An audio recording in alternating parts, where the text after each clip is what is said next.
Hey family, Danny here. I'm here today to talk about the first of our little love kisses or bites, depending on how you want to look at it. So, we're going to talk about the couple of Steve and Noah from 2020, 2022's Fresh, directed by Mimi Cave. You guys got it. You guys, I think I've told you before, I do have a stutter. I went to therapy for it, speech therapy when I was a kid, but every once in a while it just comes out. So there's that. But hey, that's just one of the things that makes me different, so I'm okay with that. So 2022's Fresh, starring Sebastian Stan as Steve, and if you're an MCU fan, you know him as Bucky the Winter Soldier, and Daisy Edgar-Jones as Noah. And this film was directed by Mimi Cave, and it's very, very timely. It really fits into this era of dating, social media. Is it good? Is it bad? Is it weird if you don't have it? Tracking people with it. Loneliness. Just how crazy dating can be, especially online, and how people do not meet a lot now, and how is it weird to meet in real life, or as people say sometimes, IRL. So that's kind of, this film is like very, very timely and fits into all of that. So we open with Daisy Edgar-Jones as Noah, and she's doing the swipe. She's got her phone and she's swiping, and it's, if you're familiar with this process, and I have to say I have done it, then it can be a chore. So she's doing this while she's in her car, and she's actually waiting for a date who's late. And this guy actually, texts her and let her know that this place requires cash.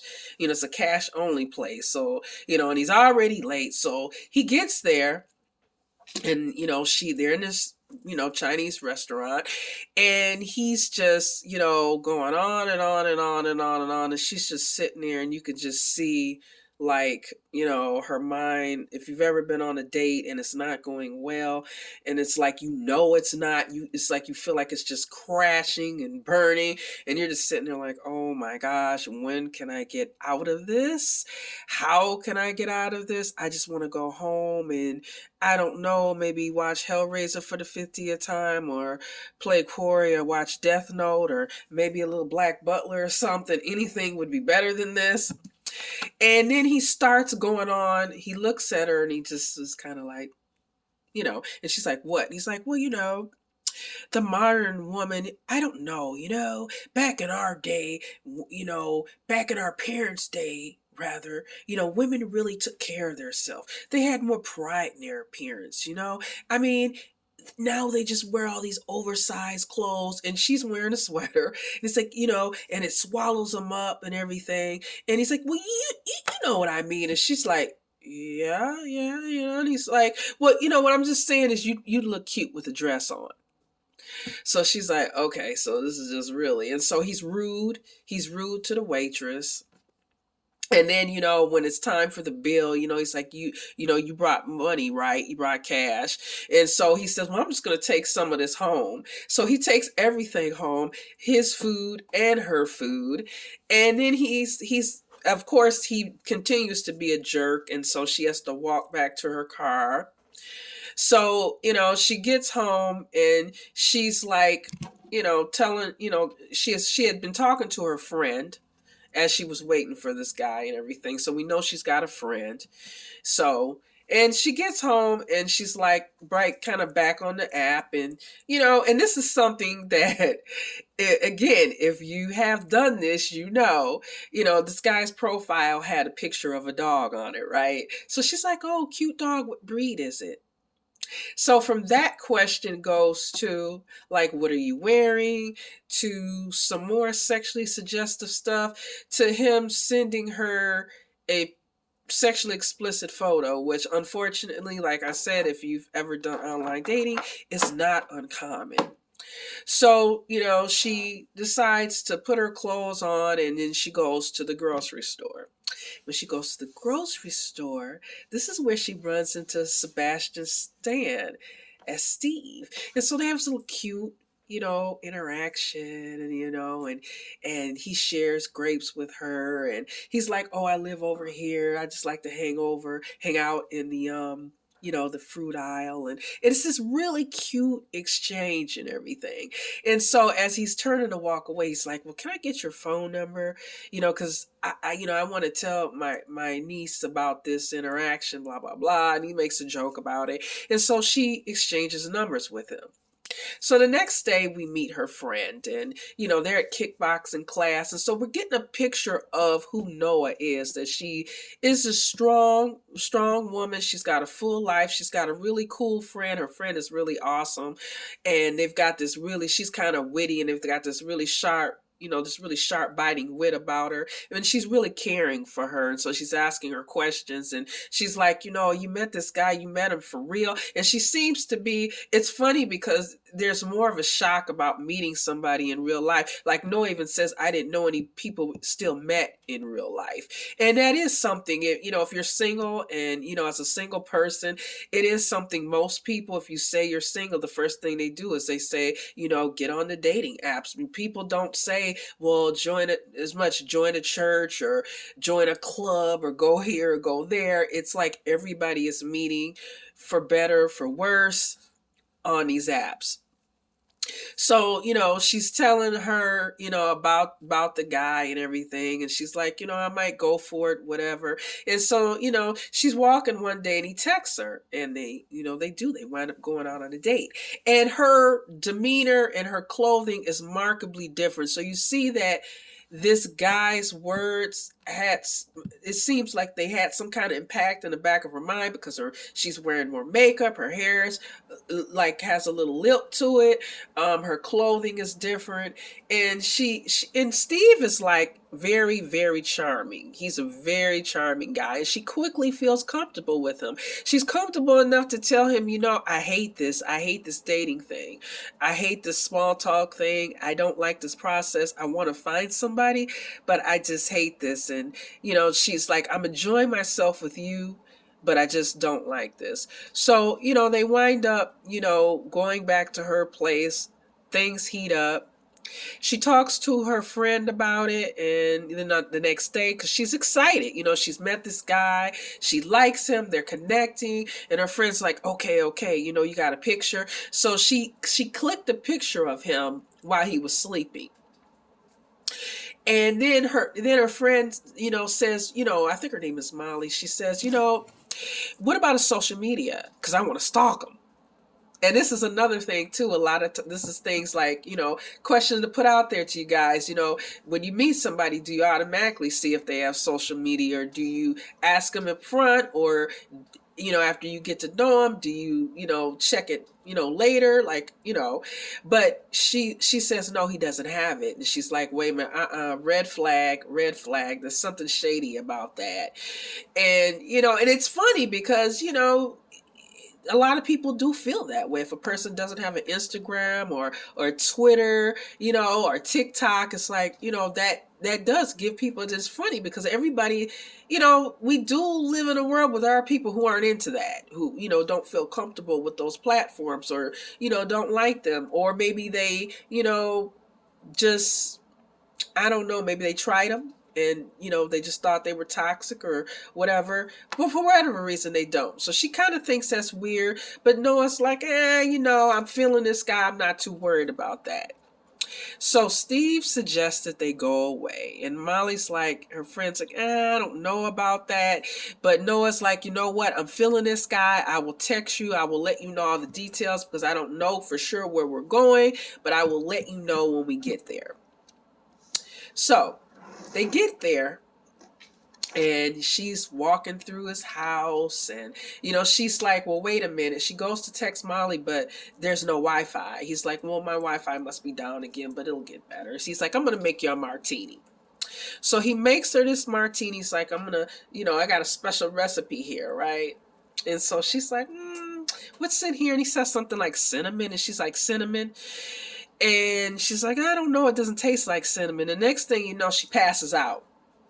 Now at this point we get this big bum, and then the title card comes up, and I love the fact that we've been watching this movie for like, I think about 35 minutes in, and we don't get a title card, and you don't even think about it. I mean, most of the time, as soon as the movie comes on, we get the title card, or maybe a few minutes. But like that far into the movie, and it's the editing in this movie was great. There's some scenes in this movie. There's another one I want to talk about, but she wakes up and she's chained to this mattress, right? So now this loving guy, this little, romantic getaway is not so, this thing has went terribly wrong. So she's like, what's going on? What's going on? And Steve calmly, tries to tell her, just be calm. But, she's like, what are you going to do to me? Blah, blah, blah. He's like, well, I kind of, I'm a doctor, and which she already knew, and I kind of work for like this consortium, and they like to eat human meat. So I'm kind of gonna marinate you and take care of you until that a certain time comes to when I'm going to basically prepare you. So now everything has changed. Her whole world has been turned upside down. And now we get the rest of the whole film is a cat and mouse game, because she finds out she's not the only person there. There are other women there as well. And, so this thing is a lot deeper than she thinks. Her friend gets really, really worried. Molly gets worried because they have this close relationship. And when you know someone, when they're being different. So she's texting her, and she says, what's going on? I haven't heard from you. And she starts getting worried. Steve sends her like this stock photo, and it's funny because social media again, she tracks him through social media. She finds out that this picture is not where he says it is. It's from like some kind of brochure. The bar that they first went to, one of Molly's exes worked there, so she kind of gets him to give her the information of on his bill, like his address, his credit information. So she tracks him down, but she winds up being trapped there. So now it's this whole thing, and it's just amazing how what started out as something good, very quickly, and it did move very quickly, turned into something bad, which is another thing. How quickly, again, this movie is so timely as far as like how soon should you go away with someone? You know, um, what is the time period for that when you should trust someone enough? And should you go with someone and you're not even sure where you're going? I mean, that you don't know that well. So there's a lot of questions here. And like I said, social media, she meets him on social media. Her friend tracks him on social media. So this is like the other specter in this film. Again, these little love bites are not about telling you guys the whole movie. There's really not too many spoilers here. There are some, obviously, and I highly recommend you go to Hulu. It's on Hulu right now and watch it. But I want to get into what really endeared me about this, and why I really like this particular couple, and why I like Noa. For one, I really liked her character. You root for her throughout the whole film. She's funny, she's smart. When she finds herself in a situation, even though she does freak out like any normal person would, she does formulate a plan. And when she finds out she's not there by herself, she's like, look, we got to get out of here. And when, she finds out her friend is there, it intensifies even more. Another thing, I like the relationship between her and her friend, because a lot of times in horror movies, when they don't have that defined friendship, sometimes you think, I don't know if I would go back for that person. I don't know if I'd risk my life. But Noa, and this, not only is Noa an awesome person, but that friendship they have is so strong that you can see why her friend would literally risk her life to save her, and go through all of this, the tracking, and just putting herself in a very dangerous situation. Which, by the way, we were talking about the editing. When Molly finds out who Steve really is, their ringtone was "Thank You for Being a Friend." I hope I'm not getting the name of that song wrong, but if you're a Golden Girls fan, you know what I'm talking about. And so they have, she calls Noah's phone, which Steve happens to have. And so the jig is kind of up because he kind of pretends like he doesn't know her. And as that song plays, there's this like kind of editing where, you know, she kind of gets a knock on the head, and then the bartender has a bottle in his hand. You guys got to see it. You'll know what I'm talking about if you've seen the film. If not, when you do see it, you'll know what I'm talking about. But it's really, really, really great editing. It's a quick watch. It moves fast. But like I said, I just found Sebastian Stan was great in this movie.